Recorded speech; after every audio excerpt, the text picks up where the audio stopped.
So a couple months ago, I showed you guys the Surge XL and just did kind of a demo on it, and of course the setup video. I decided, why don't I take a look at doing something cool with the Surge XL?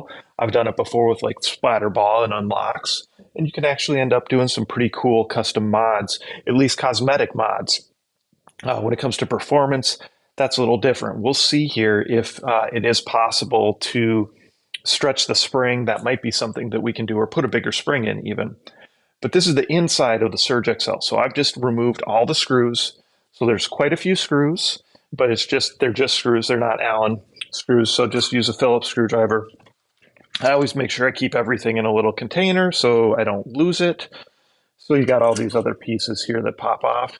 When you unscrew it, after you get everything unscrewed, you got to make sure to pull this off first because that kind of locks it together. This little piece will come off here as well. The little switch cover for the bottom comes off, so just make sure you don't lose that. That's what we have here. And then this is the little spring-loaded catch for the stock on the back. So make sure you don't lose that spring or that green piece. All the screws are the same size, except for this one longer screw, which is the screw that screws in back here. Okay, so just remember that. Otherwise, all the screws are the same size. When you open it up, this is connected to here. This is just that little light, right? So that's connected to there. So you may just need to unplug it so that you can open it up. Otherwise, I mean, you could technically keep it stuck together. All right, so let's look at it. And we can see here a little extra wires than we get with a lot of these because of all the lights, right? So like these are running up here for LEDs, for the front light, okay? Lights. Right, so that's what we got going on with a lot of that. We can see the battery here. So it's a 2000 mAh, 7.4 volt battery. Looks very similar to the battery I've seen in other blasters. So nothing really unique about that. This one is a 3-plug. So a 3-prong plug, which isn't as common. So let's go ahead and see if we can pop that out. Obviously, I don't want to break it, but it should just unplug here. Well, I'll probably just grab a little needle nose pliers to pull that out.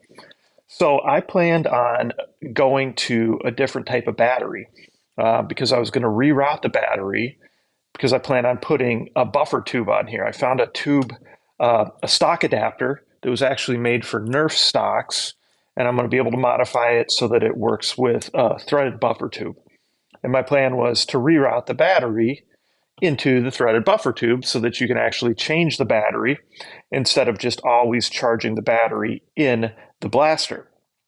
So I'm going to have to look at that a little more closely and figure out exactly how to do that based on this being a 3-wire battery. So it's not as easy because most of the batteries that I would put in here are just going to have the positive and negative. That's the actual connection to the blaster, and they won't have this white neutral. So I will have to check that out and figure out exactly what I can do there. But otherwise, we could see, obviously just a lot more electronics than we get typically. Over here is your fire selector. So this one does actually have that 3-shot burst. And then back here, where there is that little turn to be able to adjust the strength of it, really what that's doing is just putting more tension on the spring or less tension on the spring.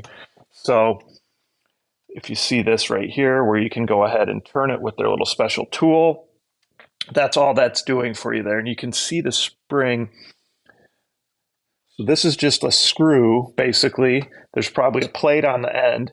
And when we screw it one way, it's going to make that spring more compact and stronger. When we screw it the other way, it's going to release the spring, make it longer, and make it a little weaker. All right, so that's kind of the quick rundown of the inside of the Surge XL. I'm going to see what I can do here.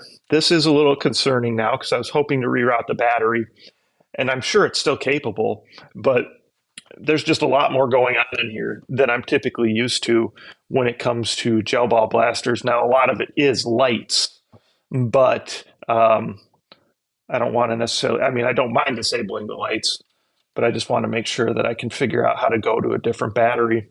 So I'm going to check that out the plan is to, again, put a threaded buffer tube on here.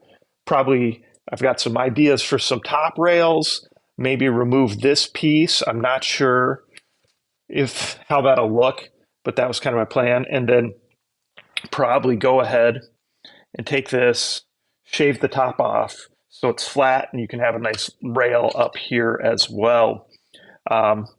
Anyway, check back. Once I get everything printed and get my whole plan together, I'll do a little video where I kind of show you my full build plan. All right, comments, questions, post them below. Of course, like, subscribe, share my channel with your friends, and participate in the monthly giveaways. Thanks for your support.